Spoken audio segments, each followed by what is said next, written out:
What is the biggest issue that you find when it comes to tracks that you receive?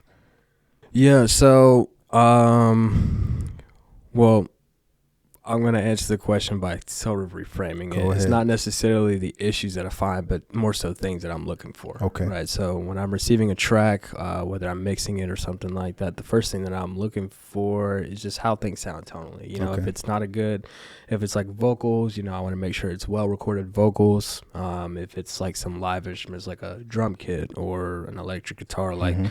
the things that I'm looking for is to make sure that it actually sounds good, you know what I'm saying, from Yep. the start. And that's going to make my job or whatever job moving forward that much easier. So that's probably the first thing. Typical issues that usually come up are, that can be difficult are drums, because when you're recording drums, you have a lot of microphones around the drum kit. You have one on the snare, you have one on the kick, you could have two on the kick. And so that can definitely bring out some problems, because you have multiple microphones on one big loud source. And so that's definitely one problem. Obviously drums and bass, making sure that they can fit well together.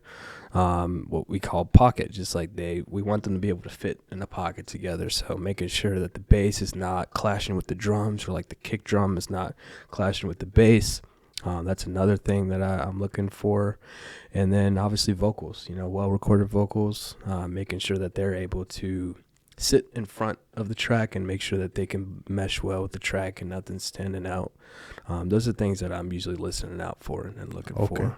So for engineers out there who are just starting out, or they've been doing it for a minute, what little small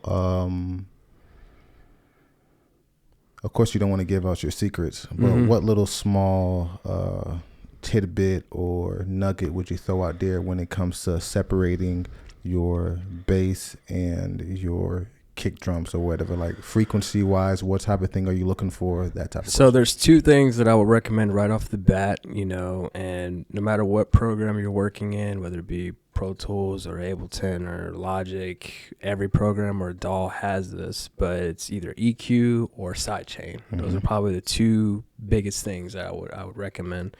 And compression as well. That's actually three: EQ, sidechain, and compression. A lot of times, when you're playing a bass note, the kick drum and the bass note they're usually like in the same area. Yep. Frequency wise. Yep. Like if you were to look at it, EQ, they're like in the same area. And so compression and EQ, controlling the dynamics of the kick drum and bass will help you figure out where they can sit. So I would feel like those are two or three, honestly, good tools to use. Let me hold you right there real quick. What does dynamics mean? So dynamics is basically volume, the difference in between the quietest sound and the loudest sound. So, that on how hard you hit a kick drum is going to be a different level pretty much every time. And so dynamics is really referring to, how loud or soft something is, All right, or loud or quiet something is. Good. So if somebody pulls up their EQ, right, and or they pull up the compression, right, and on the compression it has the dynamics where you can actually move it up or down, right. If you move it up, what does that mean? So if you're moving up the dynamics, you're basically making your what we call like expansion. If you're moving up your dynamics, you're making the sound more dynamic by making the quieter parts and the louder parts much louder, right? Okay. Meanwhile, the term compression comes from actually closing in those dynamics, so that you're essentially, if you were to look at like a waveform, the loudest parts are, waveform being like just like a clip, like an audio clip, compression is essentially making the waveform like smaller, right? So now your loudest parts are not as loud, and your quieter parts of the sound are louder, so that the sound sounds more even, right? So that's where the term compression comes from. And so utilizing that properly can really help you gain a lot more control of, like, especially the lower frequencies. So that's usually. Okay, guys. So he said EQ, he said compression, and then he said one more thing. What was that? Sidechain. EQ, compression, sidechain. What in the world is a sidechain? So sidechain, you can use sidechain either with EQs or compression. Is sidechain a plugin? So it's not a plugin. All right. It's not a plugin, but it's basically a way of using different plugins. So Okay. imagine, every time I hear a kick drum, I want the bass line to duck down in volume just a little bit. Okay. The bass line meaning the bass guitar bass or bass guitar synth or or whatever. whatever. Okay.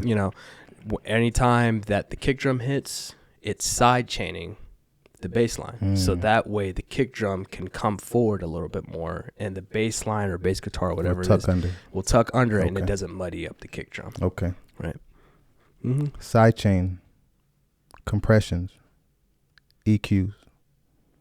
Yep. Those are the first three things that you should look for when it comes to figuring out your low end. That's what definitely for saying, right? low end. Low end. But honestly, when it comes to the whole song or whatever track it is, really just volume balance. Volume balance. That's where it starts. A lot of times you'll hear mixes and something will be too loud or something will be too quiet, or the guitars will be too quiet or the vocals will be too loud. Like sometimes vocals are too loud and they don't mesh well with the rest of the track. So all of that honestly really just starts with volume and just at your fader. So if you can get a good volume mix or what they call like a rough mix and get everything blending well for really just how loud they are, then you can start using tools like EQ, compression, side chaining things, and whatever tool that's available to you to really sculpt things and get them sitting exactly how you want them to sit. Okay, that sounds good. I hope you guys are paying attention,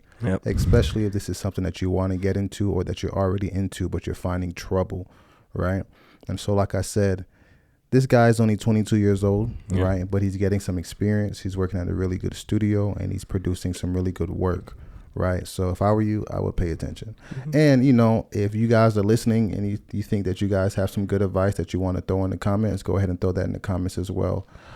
All thoughts are welcome. Yeah, they're definitely welcome. Unless it's negative. If it's negative, I'm deleting it because I don't have no time for negativity.